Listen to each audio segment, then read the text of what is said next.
and thanks for joining us for our quarterly investment perspective review. I'm Aldo Voltaggio, Chief Investment Officer at Capstone Financial Advisors. The following is general commentary on the markets and economy and his opinion. First, a quick market review. In the second quarter, global stock markets hit new highs, driven by gains in large cap growth stocks, especially U.S. tech giants benefiting from AI. Despite global geopolitical and political uncertainties, stock market volatility stayed low, thanks to strong macroeconomic conditions and solid corporate earnings.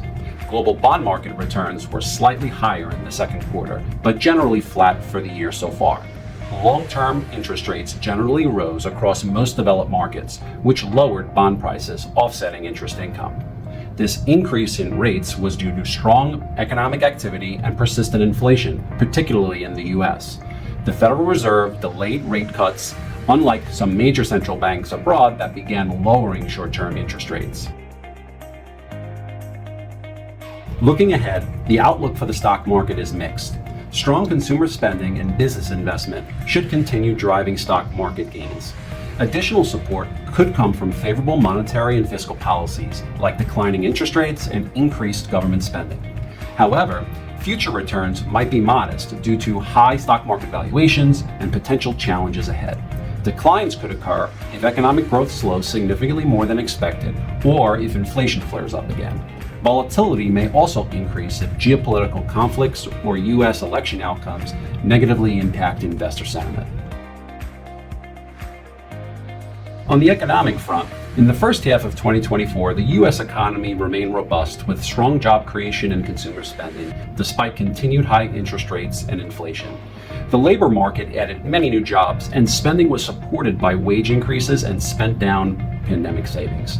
Inflation moderated but stayed between 3 and 3.5%, leading the Fed to keep interest rates unchanged. Meanwhile, abroad, China's growth slowdown continued amid its ongoing housing crisis, prompting further government stimulus. The Eurozone faced slow growth and high inflation, with recession risks worsening by geopolitical conflicts and high energy costs. On the other hand, Japan stood out as its economy continued to grow above potential amid solid consumer spending activity and a healthy level of inflation, ending its long era of negative interest rate policy. Looking ahead, the U.S. economy is expected to remain resilient, driven by strong consumer spending and a robust labor market. The Fed will likely keep a cautious stance on monetary policy, with rate cuts depending on inflation improvements. Inflation may moderate but remain above the Fed's target in the near term. Overall, the international outlook remains cautious as regions face unique challenges. China may stabilize with recent government measures, though weak consumer confidence could persist. The Eurozone will likely struggle with slow growth and high inflation, though its energy independence investments might boost growth. And Japan's positive growth could continue, but the Bank of Japan must manage its transition from negative rates carefully.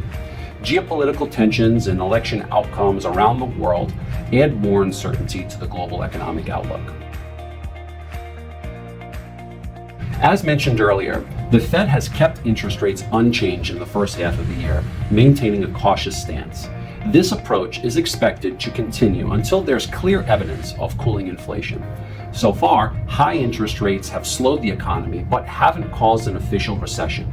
Economists note that monetary policy typically takes 12 to 18 months to fully impact the economy. Since the Fed raised rates from March 2022 to July 2023, we're within that period, but haven't seen signs of a recession. It's possible that the effects of this rate hiking cycle might take longer to manifest. If the economy avoids a recession as we move further from the rate hikes, it might suggest that the risk of a downturn is decreasing, provided there are no new shocks. A major market bubble or severe imbalance would need to form and correct itself to trigger a recession, similar to what happened after the 1994 rate hikes. After the rate hikes, a recession didn't occur until 2001, which was ultimately triggered by the dot-com bubble burst that led to falling stock prices and a significant loss of wealth. But if the Fed starts cutting rates before a recession, it could reduce or delay the risk of a downturn. So at present, without significant market imbalances, A near-term recession would likely occur only if the Fed resumes rate hikes, which seems less probable unless inflation reaccelerates or fails to fall to the Fed's 2% target. We are making some strategic sub-asset allocation changes across client portfolios. We are increasing allocations to U.S. stocks due to current market structure and growth potential. The U.S. stock market has grown significantly compared to international markets, particularly due to the rise of large U.S. companies. Since 2014, the U.S. market has grown at a 9% compound annual growth rate and currently represents 63% of total global market capitalization. Moreover, given the global reach and international-based earnings of most large U.S. companies, the U.S. stock market can be considered an indirect way to get exposure to international consumers, markets, and economies. Additionally, the U.S. economy is well positioned for growth, supported by favorable monetary and fiscal policies, including the already passed landmark infrastructure investment legislation. These measures are expected to boost economic growth by enhancing infrastructure, renewable energy, and semiconductor manufacturing. Moreover, many technological advancements, particularly in AI, healthcare, and digitalization, are led by U.S. companies. This positions the U.S. to benefit significantly from these innovations, potentially driving long-term productivity gains. Capstone has long included real estate and infrastructure investments in client portfolios for their diversification and inflation hedging benefits. These investments, tied to physical assets, are less correlated with traditional stocks and bonds. They offer a balanced mix of income and growth, with values and cash flows generally rising with inflation. Despite recent price declines and underperformance of these asset classes due to rising interest rates, real estate and infrastructure now present attractive investment opportunities from a valuation perspective. And the outlook is positive, with most commercial real estate sectors benefiting from high occupancy and rent growth, and infrastructure gaining from increased investment spending and trends like digitalization and the global energy transition. International stock allocations will be reduced to increase U.S. stock, real estate, and infrastructure investments, but they will remain a key part of portfolios. Despite the rise of the U.S. stock market, international stocks still represent a significant portion of the total global stock market and include leading companies in healthcare, technology, energy, consumer goods, and finance. In fact, from January 2022 to May 2024, top-performing international firms including Novo Nordisk, ASML, SAP, Toyota, HSBC, Siemens, and UBS outperformed their U.S. counterparts, the Magnificent Seven. Moreover, investing abroad improves diversification, reduces mega-cap stock concentration, and better balances sector exposures.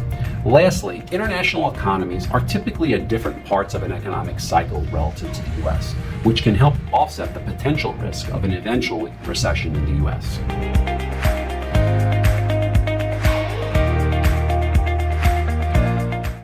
Thanks for watching. For more information on this topic, click the link in the description below. And don't forget to watch the next installment of this series. It's on your screen now.